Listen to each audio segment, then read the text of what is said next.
So if you've seen any of my videos before, you know that I absolutely love anything horror. One thing I never got into is the SCP Foundation. Yeah. People have been telling me to get into it for years, but we're fixing that today. So, as someone who's always had an interest in the paranormal and cryptozoology, getting into the SCP Foundation has seemed like a huge undertaking. It has so much lore built up.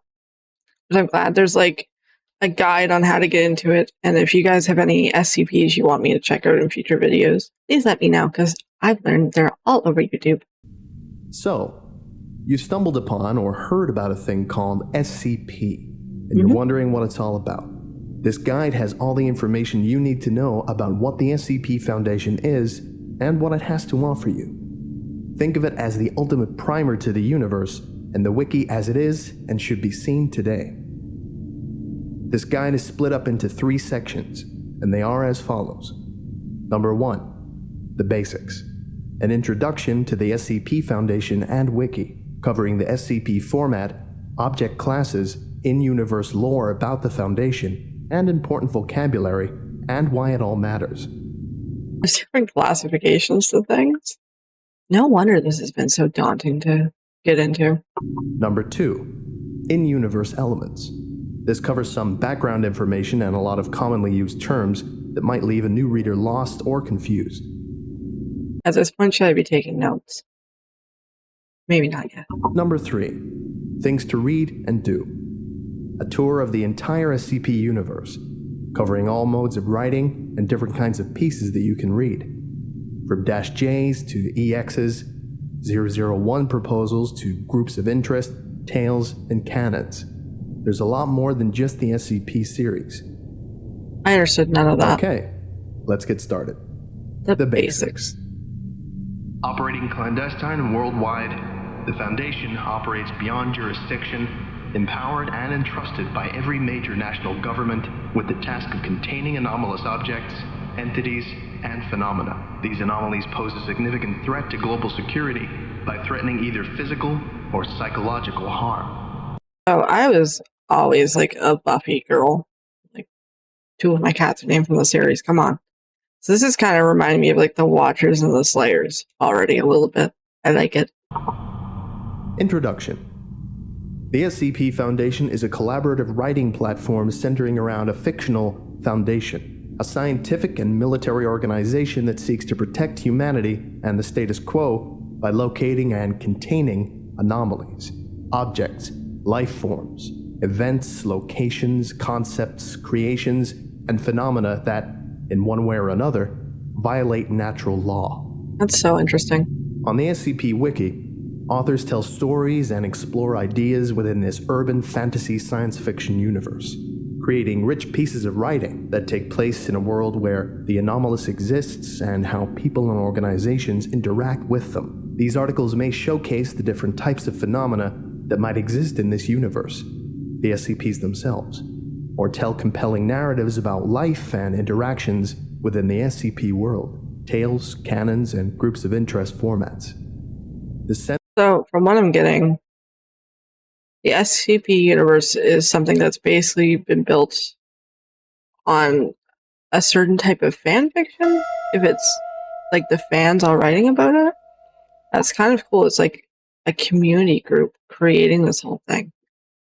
I like that. SCP world, tales, canons, and groups of interest formats. The central focus of the SCP Wiki is the SCP file, commonly referred to as just an SCP.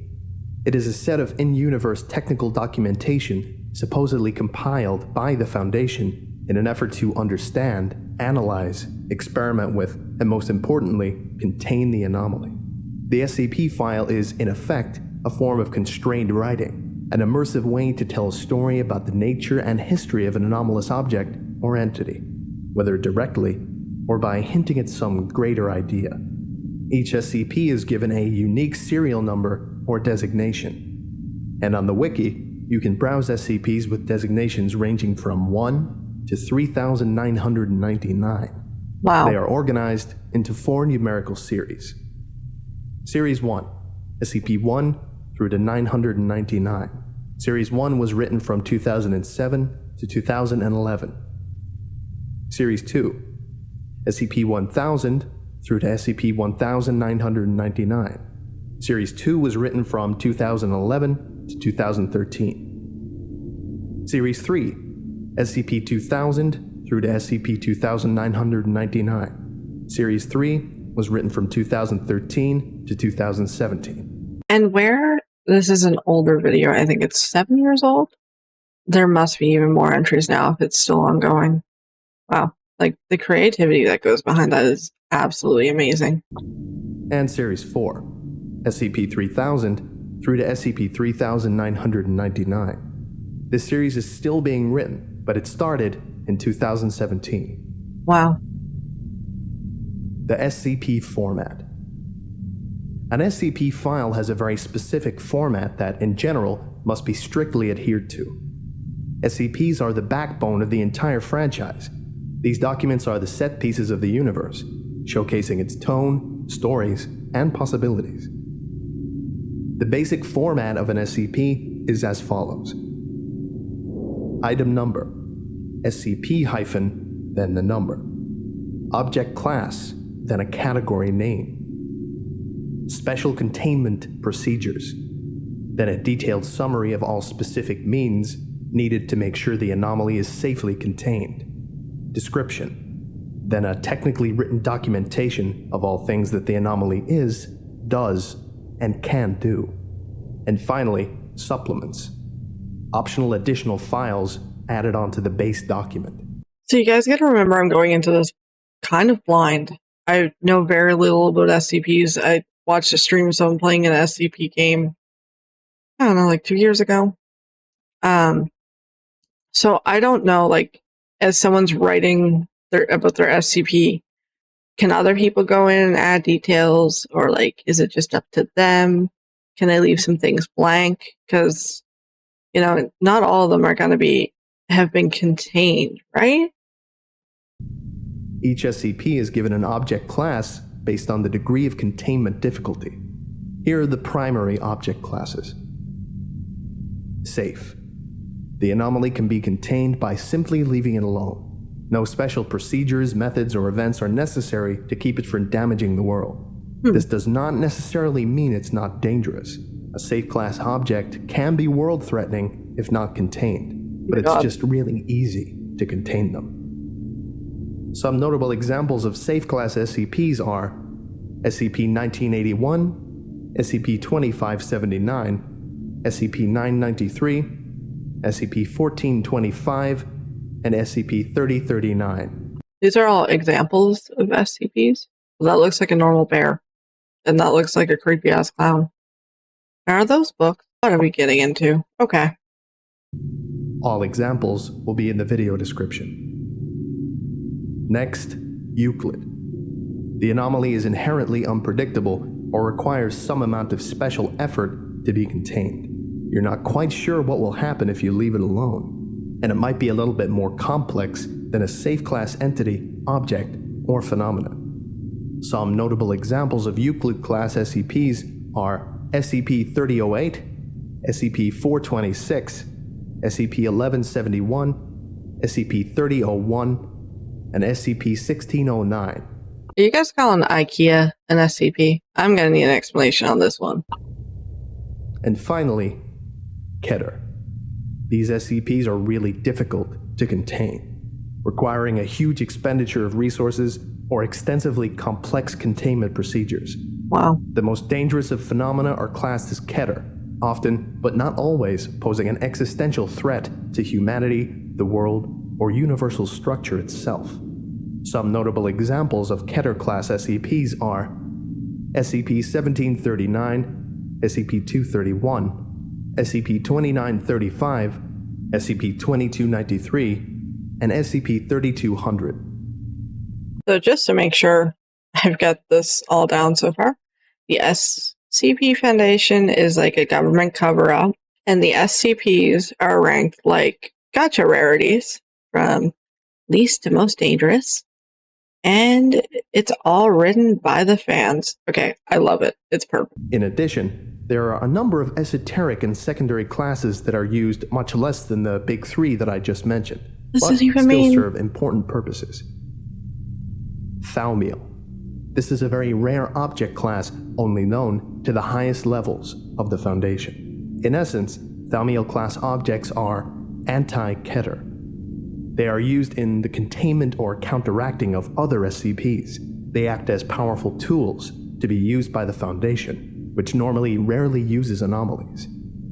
Some notable examples of Thaumiel class SCPs are SCP-2000, SCP-2003, SCP-3000, SCP-179, and SCP-3031. And finally, neutralized. It used to be anomalous, now it's not. Maybe it just stopped working on its own. Maybe someone accidentally or purposefully destroyed it. Either way, it no longer has functional anomalous properties. Wow. Some notable examples of neutralized class SCPs are SCP-1470, SCP-2682, SCP-3519, SCP-1762, and SCP-2420.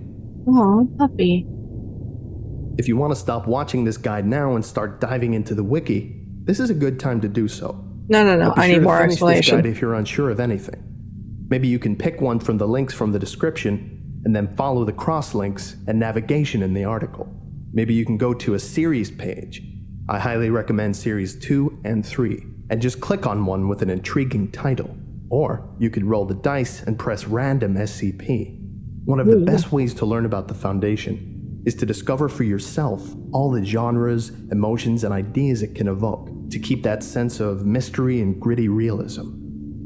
There's still a lot to learn about the culture and vocabulary and universe of the site. You can find out and learn by yourself just by reading as much as you can. Playing it by ear, it's pretty fun that way. Or if you'd like to get a better handle on everything that's going on and a few more ways to drop you into the community, stay tuned. I still have a lot to show you. I feel like I would get overwhelmed if I tried to just read straight through all of the lists, even though, it's tempting to read through an itemized list of 4,000 plus creatures. Next up, in-universe elements. Foundation structure and protocol. Security clearance represents how much information about an object you're allowed to know. If you've read through an SCP or two, you're bound to have seen these. Data expunged, redacted, or the text completely blacked out. These keywords are common hallmarks and tools of narrative of the SCP Wiki, signifying that the information has been classified to a higher clearance or has been cleansed completely. It adds an element of horror through absence that is classic to the SCP fandom. For a great example of how security clearance levels can be used, read SCP-2317. There are also many types of workers in the Foundation. Among them, we have containment specialists, researchers, and security tactical response officers. There are field agents, who are out in the world undercover, looking for signs of anomalous activity, and mobile task forces, special units that are assigned to carry out certain dangerous jobs. Guys, I need a TV show on this stuff, as soon as possible. Please. Forces document contains a list of mobile task forces along with their associated SCPs. The Foundation is usually thought of as a far-reaching organization, and so their bases are found across the globe, and sometimes outside of it. These bases can be sites or areas. For more information, read Secure Facilities Locations. The leaders of individual areas or sites are high-ranking Level 4 researchers known as Site Directors. There are few in the Foundation that rank higher than Site Director, and they are the O5 Council, the ultimate leaders of the entire Foundation. The How corrupt are they? Council, abbreviated to O5, is a group of 13 people who manage all Foundation operations worldwide and have complete access to all information, redacted or not. Their identities are classified for safety, and they are only referred to by their ID. Of course. 051 through 13. In addition, some versions of canon also include the existence of an administrator, the creator of the Foundation. Finally, one of the most interesting parts of the Foundation are D-Class personnel, or Class Ds. The canon around D-Class personnel helps showcase the colder and more morally gray side of the Foundation. In order to experiment with and contain SCPs, the Foundation needs lab rats to test things with. Oh no. The D-Class. Wait. So are the D-Class standing for disposable class? Yeah? Oftentimes, they are recruited from death row or the prison population, serving that's as harsh. expendable personnel that are used to handle hazardous anomalies. In the early days of the site, a common headcanon was that all D-Class were executed at the end of the month. However, this idea has gone out of fashion as the site has evolved. For more interesting stories about Class D personnel, try reading entries from the D-Class contest. Terms to know. The SCP Wiki has created a wide set of terminology and new innovations, inventing concepts that are unique to the premise of the site and found nearly nowhere else in literature. You may That's just the work of any good fandom. want to know these terms before you dive in. Anomalous classifications. Memetic, or meme. A meme is any unit of information that can spread and transfer itself throughout society. Memetic effects deal with how the brain understands and reacts to media. It is a piece of data in the subject's mind that has an anomalous effect on that subject's physical or mental state that is spread when someone else becomes aware of the same information. In particular, anomalous memetic agents are bits of hazardous information that are like a mental virus, triggering anomalous reactions in people who are exposed to them. Oh god. Anti-memetic or anti-meme. An anti-meme is the opposite of a meme. It has self-censoring properties. Anomalous anti-memes are perfectly mentally camouflaged, whether by making you unable to hold your perception of one in your short-term memory or making you unable to comprehend the concept of its existence. I know, wasn't there like a Doctor Who thing like this? Where like they had to write on their skin whenever they encountered it? Like, I clearly remember something like that with the redhead who had to constantly like draw on her arm that she encountered it. Cognitohazard. A cognitohazard is something that is dangerous when we perceive it with one of the five senses. Isn't a cognitohazard Googling something that should have been done incognito, not incognito? Anyway. For example, a sound that causes you to bleed from every pore, or a smell What? that causes you to go insane. All memetic effects are a subset of cognitohazards, as in order to process the information, you have to sense it. That's terrifying as fuck. Infohazard.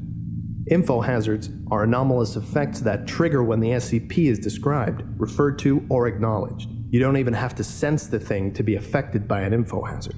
You just have to know that it exists.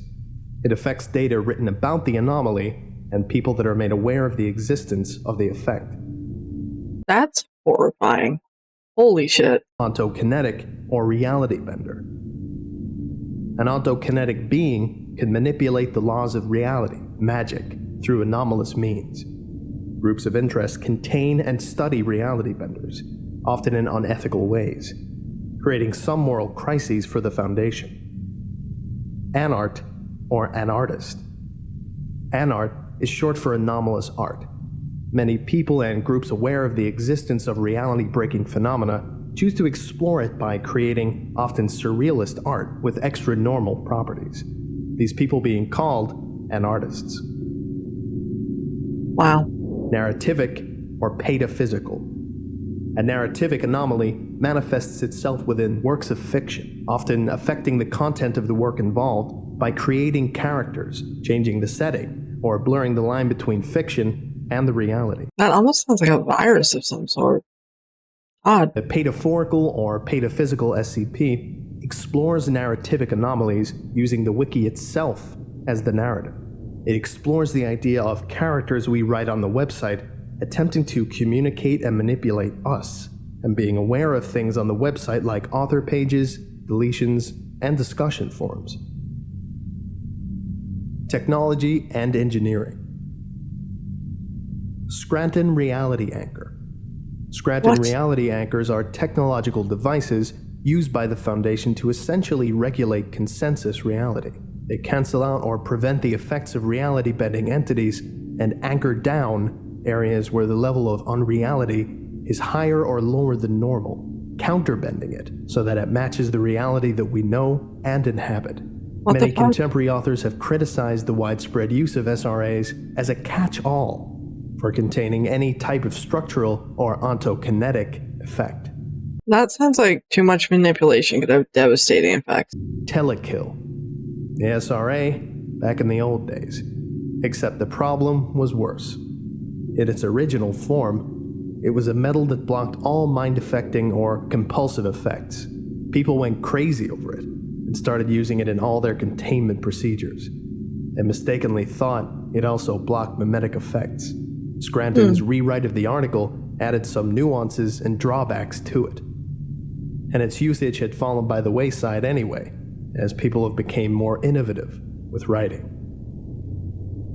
Humes, a unit of measurement that measures the intensity of reality present in an area. Why did I think that was going to mean the amount of humans a creature had killed? Crucial to understanding how SRAs and other technologies work. They are useful in quantifying how powerful reality-bending effects are relative to each other.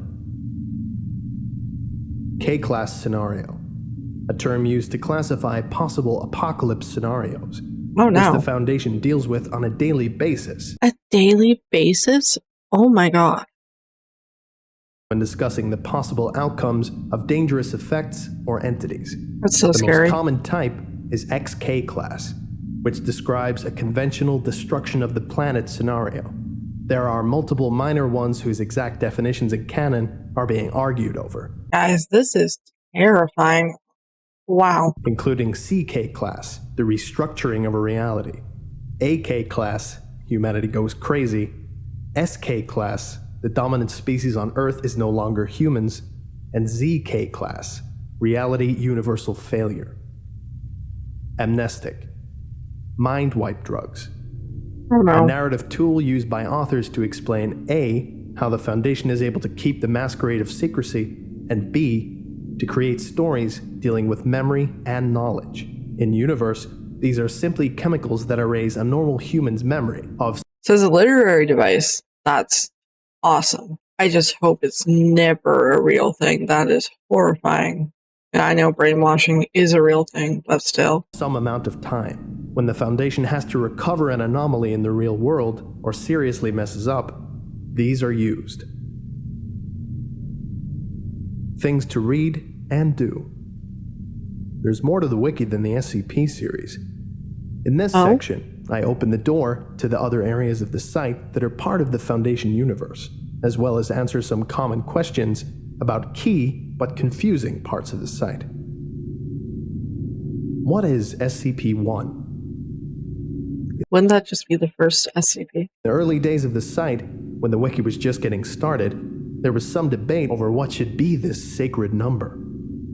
1. Everyone agreed that it had to be incredibly written. Everyone agreed that it had to be big. No. Something deserving of the very first spot. But nobody could agree who should do the honor of writing it. It'd just be the original. Answer? Everyone can write their own vision of SCP-1. Thus, the system of proposals. An author's individual idea of number 1. They vary wildly and contradict each other. On the number 1 hub page, it says that the, quote, real number 1 is so secret that a number of false ones have been created. This explanation allows there to be multiple self-contradictory number 1s. Okay, I don't want to be like a downer, but maybe SCP-1 is just the reality we actually live in. One of them could be the true one to you. Sorry guys, that was really dark. Or maybe you want a couple to be canonical at the same time. Maybe all of them are fake. Maybe all of them are true. It all depends on your canon and how much you like a given proposal. In effect, SCP-1 proposals are canon builders. Each one sets the tone for a particular author's vision of the Foundation itself. Creating an SCP-1 proposal is as easy as writing it and then submitting it just like any other SCP. Although, unless you're incredibly experienced, it will most likely get rejected by the community and deleted. As of November 2017, 19 SCP-1 proposals have been successfully posted. Each Wow. one is the product of a lot of work and a high concept. Here are 6 of the 19. Ooh. Number 1. Dr. Clef's proposal. The Foundation was established to prepare humanity for the rapture or apocalypse. SCP-1 is the angel guarding Eden. Number 2. I like that first one. Dr. Mann's proposal. The first and only natural anomaly was a spiral path in New York. A group of ambitious scientists experimented with reality using this as the thread and created every single other anomaly in the database. That one's Number good 3. too. S. Andrew Swan's proposal. The SCP Foundation is aware of its fictionality. They are currently discussing ways to kill their authors. That's dark. Number 4. Rojit's proposal.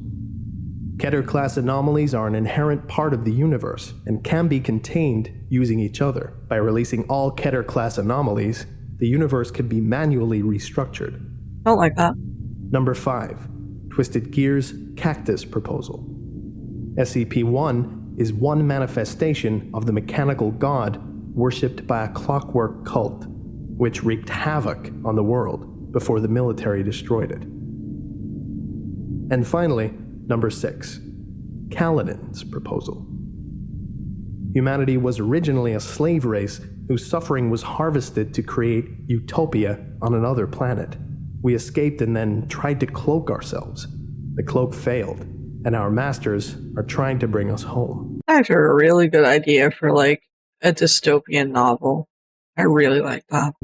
It's my personal suggestion that you don't start with SCP-1. The proposals are usually quite complex and require some knowledge of Foundation lore, Well, there goes my idea of reading them all in order. which is either played with, expanded on, or subverted. Read conventional SCPs before you take the number 1 deep dive. Special classifications -EX, -J, and -ARC. There are other types of documents that use the basic SCP format and style, but utilized in a different way. This allows different stories with more diverse tones and themes to be told. The SCP-EX classification designates an SCP that is no longer considered anomalous. It is explained. The object or phenomenon in question still exists, but the Foundation has deemed it to be an acceptable part of consensus reality. Or it Interesting. was a giant fake-out, or it turned out to be just a new scientific discovery. An SCP-J is a joke SCP, a parody SCP, in a sense. Joke Don't like that. SCPs are explicitly non-canon, using the SCP format to joke around or make fun of something for the benefit of the reader. Can one technically disguise itself as a joke SCP just to avoid detection? They may riff on in-universe tropes like overwrought security, over-the-top containment, cold posting, or bad original characters. Or they may parody things like food poisoning, bad drivers, easily angered people, or that one movie. They may even make fun of the elements in the other popular SCP canons. Ultimately, a joke SCP is just a way to make the reader laugh. If a joke SCP is not well written and very funny, it'll be downvoted. So that makes me think, are there any good SCPs? Or are they all like bad? I know there's like neutral ones. And finally, we have SCP-ARC, archived SCPs. These are usually legacy pages from the very old days of the site, when standards were low and the mass edit had not been conducted yet. While most of these SCPs were deleted, some of them needed to have text archives due to their usage in other tales or still existing SCPs. Or Interesting. because they were historically important. ARCing is no longer in use since the opening of Series 2, 3, and 4. And you will most likely never need to read one of these. I still like that they tried to keep it like there as documentation or reference for anyone who wanted it. Tales, canons, and collaborative logs. Tales are how the Foundation universe gets deepened and extended beyond the limits of the simple SCP file. It allows authors to tell stories where groups or people can interact with each other in the SCP universe, to expand on ideas already created in SCPs, or just, to write a prose. Some authors may also turn their tales into a series, usually if they have a cohesive idea in mind or if it gets really popular. Notable series include There Is No Anti-Memetics Division, The Cool War, The Lombardy Tales, Tales of Mr. Collector, and Pitch Haven. You can find tales in the top-rated Tales Archive, as submissions to a themed contest, or by trawling around and finding recommendations. You can also, as we'll soon learn, read the tales in a canon. A canon is your own set of assumptions about the tone, setting, and dynamic of the universe. Each of the canons in the Canon Hub is a wildly different set of assumptions based off the baseline SCP Foundation. Think of them as mega tale hubs, or parallel universes, or self-contained cinematic universes for authors to play in. Here are 5 notable canons. Broken Masquerade, a world where the Foundation's existence is known by everyone. Resurrection, a deliberate attempt to resurrect the action-orientated SCP Dr. Crazy Days of Series 1, in which an MTF composed of anomalous humans is formed. Wow. Third Law, a pulpy sci-fi paratech world dominated by the machinations of Prometheus Labs and Anderson Robotics. Rat's Nest, the military killed God, and the Foundation is covering it up. Reality is slowly unraveling and falling apart. The Gulf, small-scale poignant series set in the southern United States, usually having a restful, mysterious feel, and featuring religious symbolism and unconventional types of media. A number of pages on the site are tagged as collaborative. Collaborative logs or pages can be edited and added to by anyone, although some quality oversight still exists. This is a good way to get your creative chops and contribute whilst not taking the plunge of writing an SCP. The 3 main collaborative pages exist as lists of mini SCPs, very small-scale items or phenomena that don't need to have a narrative, but still need to be unique, appropriate, and interesting. They are Log of Anomalous Items. The SCP Foundation has discovered a substantial number of items which are simply too useless to merit further attention. This document lists those items which have prompted some curiosity. Log of Extranormal Events. This page is to document anomalous events that have attracted the Foundation's interests, but occurred too briefly for the Foundation to secure or contain them. That would be interesting. And finally, Log of Unexplained Locations. This page is to be devoted to the documentation of low-threat anomalous locations which have been discovered by the SCP Foundation over the years. There are a number of other collaborative pages, usually SCP supplements or logs. Keep in mind that guidelines for contributions still apply though, and if your edition is deemed to be below standard, it'll probably be removed. Groups of interest. The Foundation isn't the only fish in the anomalous sea. Other organizations, collective, and groups exist that utilize or create paranormal phenomena for their own purposes. Some are associates of the Foundation, others are rivals to it. Many of them quietly pursue their own interests, while a great many of them fall on the lines of good and or evil. The vast majority simply have a goal in mind that's somewhere in between. Here are 7 notable groups of interest. Are We Cool Yet?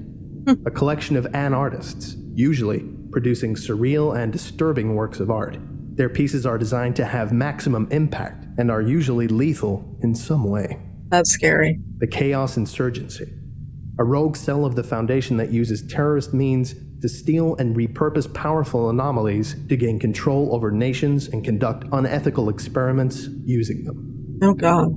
The Church of the Broken God, a widespread cult believing in a clockwork god who is broken into pieces all over the world. This is like the 3rd time they've mentioned a clockwork god.